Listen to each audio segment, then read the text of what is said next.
Sebelum ni aku dah bercerita tentang Lee Kwang Soo dan Kim Jong Kook. Hari ni aku nak cerita tentang seorang lagi ahli Running Man, iaitu Yoo Jae Suk. Jom.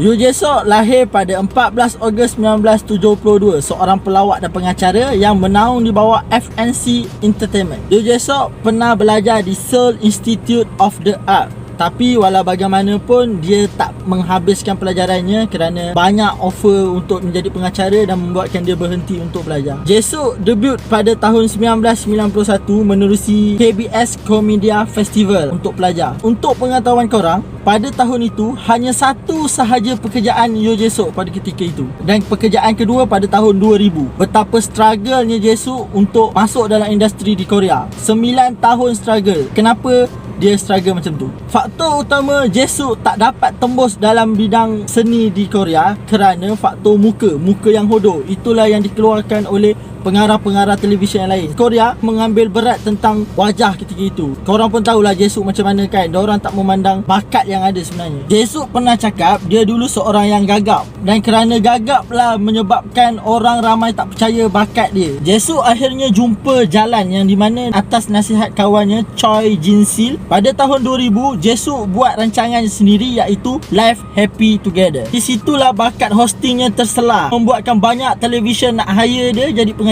Seterusnya Jae Suk, Hodong dan beberapa artis yang lain bergandengan dalam satu rancangan baru yang dinamakan Crush of MC. Di situlah nama Yoo Jae Suk semakin naik dan dikenali ramai. Pada tahun 2003 Jae Suk di-offer menjadi ketua host di rancangan X-Men. Untuk pengetahuan korang, rancangan X-Men tu memang dah ada dah, tapi orang kata suam-suam kuku. Rancangan X-Men semakin dikenali ramai dan makin melonjak naik rancangan itu. Rating yang tinggi disebabkan Yoo Jae Suk. Walau bagaimanapun, setiap rancangan pasti ada akhirnya. X-Men akhirnya dibubarkan setelah dah tak ada idea, rating pun semakin turun. Selepas X-Men, banyak lagi rancangan yang Jae Suk join dan dibubarkan. Pada tahun 2005, Jae Suk join lagi satu program iaitu Infinity Challenge. Aku rasa korang pun tahu cerita tu. Dia dengan AHA. Rancangan ni top gila pada tahun itu, rating yang sangat tinggi. Makin banyak lah orang kata dia join program-program yang lain. Aku kalau nak listkan memang sumpah banyak. Sehinggalah 2008 Jae Suk join lagi satu rancangan iaitu Family Outing. Setiap kali Jae Suk masuk rancangan tu akan menjadi rating yang paling tinggi. Pada tahun 2008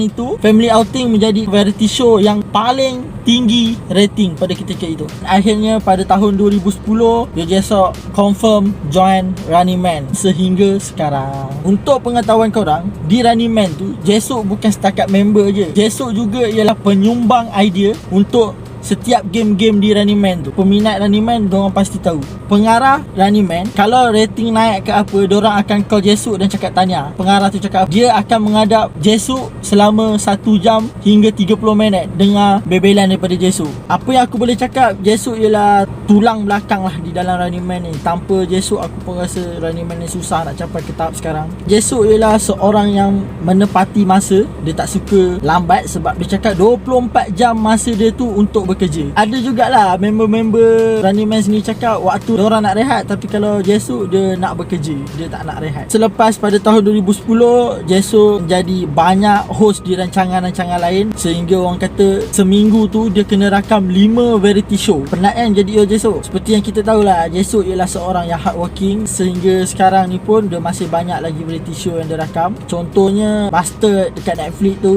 Six Sense, Keep This Day, You Quiz on the Block. Banyak lagi lah senang cerita. Kalau kita nak cakap memang tak habis lah hari ni. Jae Suk ni juga ialah seorang penyanyi, bukan setakat pengacara dan pelawak sahaja, yang di mana dia membawa nama Yoo Sang-sul. Yang baju pink tu, korang pernah dengar tak lagu dia? Korang kena dengar lah aku rasa. Apabila dia jadi penyanyi, siap menang Rocky Award lagi untuk penyanyi. Rocky Award ni ialah award yang pendatang baru. Walaupun dia dah lama gila kat dalam industri ni, kalau aku cakap satu persatu award yang dia dapat, memang takkan habis. Aku nak tambah sedikit pasal Jae Suk, ialah Jae Suk dibesarkan dengan keluarga yang bankrupt. dan penuh dengan hutang. Korang bayangkan, satu hari tu dia nak beli beras sampai orang cakap dia ni pengemis. Disebabkan itulah Jesuk bertekad untuk menjadi orang yang berjaya dan membantu keluarga dia. Jesuk mempunyai cita-cita yang di mana dia sendiri cakap kalau dia berhenti daripada pengacara, daripada bidang seni ni, dia nak buka kafe. Orang tanyalah kenapa dia nak buka kafe. Dia cakap bila dia buka kafe,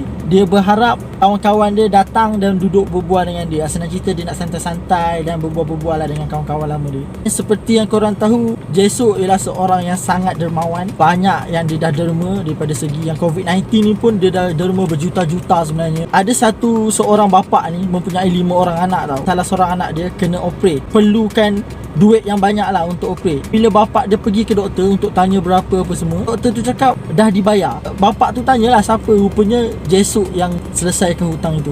Itu satu sikap yang terpuji lah, yang dimana walaupun dia banyak duit, dia tetap seorang yang dermawan. Baru-baru ini, seperti yang kita tahu, Jesuk mempunyai satu rancangan dengan kawan baiknya iaitu Joseho. Jesuk bagi tahu kat pengarah tu sendiri, potong gaji dia, bagi Joseho gaji yang lebih. Banyak lagi lah dia menderma daripada orang sakit kat hospital-hospital lah. Kebanyakan yang dia tolong untuk anak-anak orang yang nak operate ke apa, memang Jesuk akan tolong. Dan kalau kat Running Man sendiri pun, dia memang tak kerekut lah senang cerita. Kim Jong-kook yang dah kaya tu, buat konsert pun Jesuk bagi duit. Sampai sini saja aku nak cerita pasal Jesuk. Sebenarnya banyak lagi benda yang aku nak cerita, tapi kalau aku cerita terlalu panjang video ni. Apa yang kita boleh tiru sifat Jesuk, walaupun kaya, nation of MC, tapi masih berpijak di bumi yang nyata. Akhir sekali, jangan lupa subscribe, like dan tekan tombol notification untuk video-video kita orang seterusnya.